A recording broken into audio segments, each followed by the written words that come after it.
What is up, YouTube? Tony 2.0 here, and I'm joined again by the Black Glove for episode number 2 of Kicking It Old School. Glove, what up? Let's do it.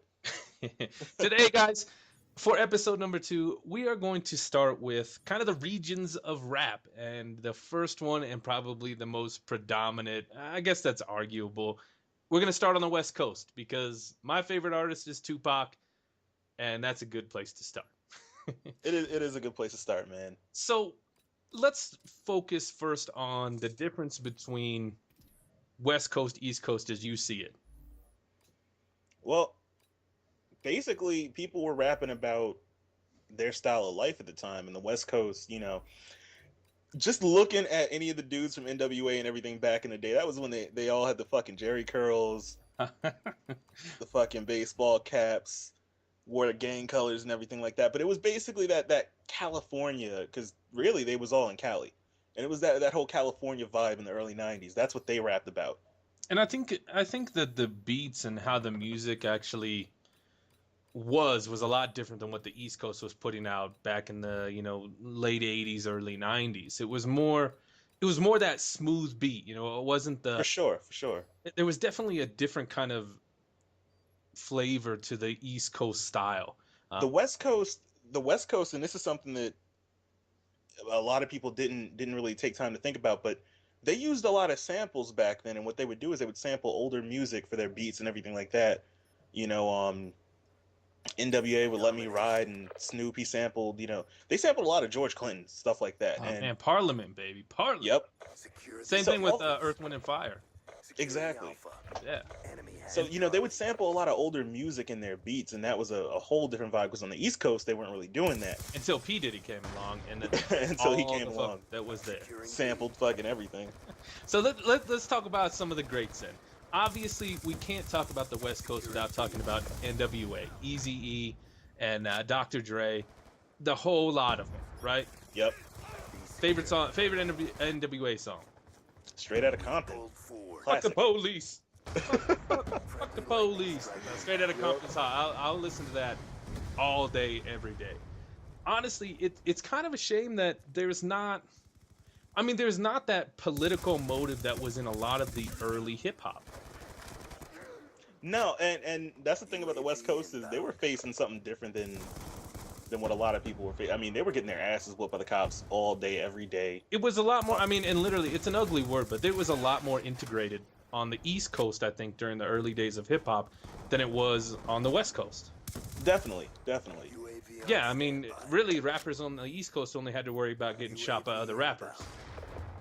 Pretty much. Eazy-E, probably still one of my favorite artists from old school hip hop. I have probably like all his CDs. Yep. Still, just I can rest in peace first and foremost. Rest in peace. What is the one where he got pissed at Dr. Dre? I can never think of the album title. It's on Dr. Dre. You know what album I'm talking about? I know what you're talking about. I forgot. I got it right here. Hold up. How about, while I'm looking this up, how about we do, obviously Easy Does It was a fantastic album. And then it's on Dr. Dre, 187 Killa. That was the album. That was the one where he put out Real Motherfucking G's, which is like, it's like Nas's Ether to Jay-Z, but Easy going after Dr. Dre. But see, you didn't really like, I don't know how to say it. The beef was different back then. Like the beef between them, we all know what the breakup of NWA was like, but that was ugly, and it was all by Suge. He's the one that really split him, though. Suge Knight is the smartest scumbag ever in the music industry. The Seriously. Smartest scumbag of all time in the music industry. God, that dude made a fortune off of. It was. He caught everybody in their prime when they were making the best music of their careers, and he benefited the most out of it. Absolutely. If you go pick up just about any Death Row record album right now, it's better than anything out. Hands down. Oh, definitely. There's not even competition. True story, by the way. This is a random fun fact for the listeners and viewers. Suge Knight once hung Vanilla Ice, aka Rob Van Winkle, off of a balcony Yeah, that. True story. That's funny. They've asked him about that on like like the VH1 specials about him, and dude just won't Yeah. say anything. Doesn't even want to mess with Suge. He's probably still afraid for his life. Man, a lot of people are probably still afraid for their life.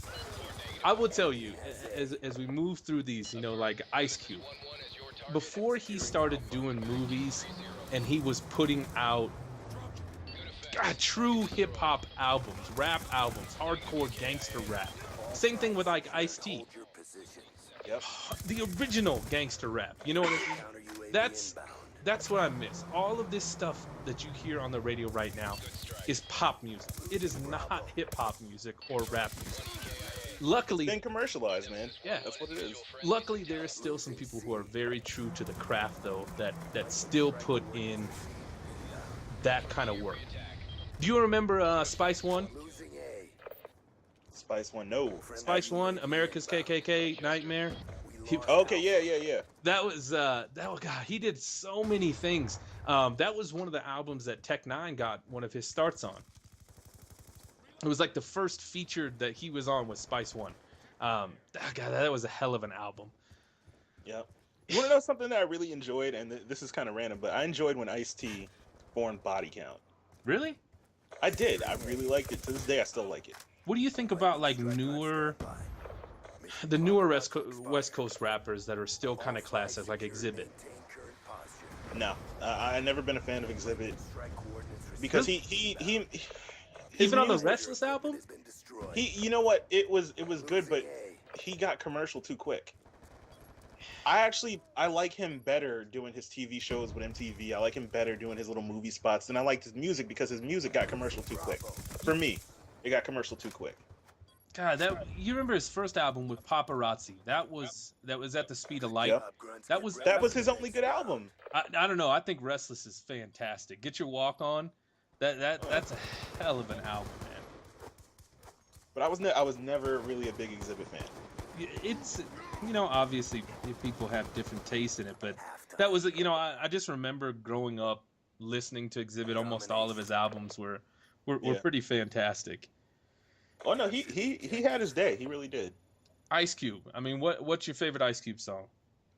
It was a good day. Yeah, there's That no other. that was just a beautiful song because the beat. He used, what was that, an Isley Brothers beat? Yeah. Like I said with the sampling, but it was a smooth beat, a smooth rap. And What about as gangster as he wanted it to be, it was just smooth Yeah. despite that, Well, and then Friday the movie just made that blow up, right? Oh yeah, that was a great time for him. What about Ice Cube's group Westside Connection? A lot of people don't even remember them with Dub C and I remember Big Ten. that. That's where the Seawalk came out from. Oh fuck yeah, Dub C used Dub to just C, kill yep. it. That first album, I can't even remember what. Maybe it was self-entitled. I think it was, yeah. That was Yeah. one of the most amazing rap albums. That was gangster rap at its core, at its finest. It was, and you know what? It just showed that Ice Cube still, he still had everything going on. He did. Because he had already, at that time, he moved on from NWA. He started making films at that point. I think that was when he started, when Friday came out. Yeah. That was probably right around the same time, that's for sure. Yeah. Let's get into the big topic. Let's get into Tupac. I know we're skipping over a lot of things, but I don't want these episodes to go that long. Favorite album by Tupac? Ooh, that's a tough one. I got my shelves right here. You can't see it on the camera when we live stream, but on my shelf right next to me, I have to have at least 5 Tupac CDs here, and I gotta say, that's a really tough one. Let's go top 3 then. I'll give you mine. Well, I'm gonna name one that you're gonna be like, what the fuck? But I'm gonna say that Until the End of Time was actually really good. Oh, for that's me. a hell of an album. I don't think I it's love top- that. top I 3. mean, I know it was after he died, but I love that one. I wasn't as much of a fan of Machiavelli. Let me see what else. It's tough, dude. It's tough for me. It's tough. So obviously, I think number 1 has to be All Eyes on Me. That was a great one. I mean, yeah. that double disc you could listen to every single track, and you Oh, knew yeah. the Straight words through. to every single track on Straight that through. album. And that's where it gets tough. I loved Machiavelli. I thought that was a fantastic album, And I How think many albums came out after he died? he put out 17 albums, 17 CDs after he died, because he has 21 or 22, something like that, something Yeah, crazy. And the dude that was dead making music is still better than everything on the radio right now. right. Well, I, what did you think about what they did at was it Coachella? that's crazy, but That was oh amazing. my god! A few years back, I got to go and see the Outlaws perform without Pac, and that was honestly one of the best shows. That's got to be tough though. That was Too Short, Trick Daddy, the Outlaws, and Tech Nine. One of the best shows I've ever seen in my life. See, the Outlaws, I felt like they with Tupac dying, they never had the chance to really become what they could have. Oh my god, Hit 'Em Up when they were all on that. That was their Yep. breakout moment. Then Pac just couldn't mold them anymore. Who He did a sang song Fatal? on Until the End of Time. He did the song All Out. Yeah. That was amazing with the Outlaws on it. Well, and then Kato died, so it's like, Yeah. again, half of those rappers that we love are gone. They're dead and gone. Wait, Kato died when Tupac was still alive, though. So you know. Yeah, right before All Eyes on Me came out. Yeah. So Because he definitely rapped about him in a couple of songs. that's for sure.